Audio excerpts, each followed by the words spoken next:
Meaning of gonzo journalism.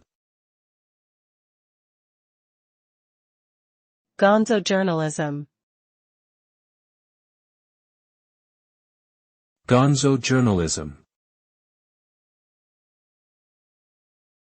Gonzo journalism. Gonzo journalism. Gonzo journalism is a style of reporting that employs subjective and experiential elements, often blurring the line between fact and fiction. Coined by writer Hunter S. Thompson in the 1970s, it emphasizes personal involvement in the story, with the journalist becoming a central part of it rather than an objective observer.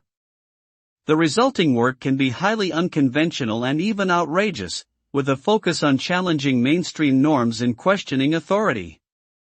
While controversial, gonzo journalism has had a major influence on modern journalism, particularly in terms of alternative and countercultural perspectives.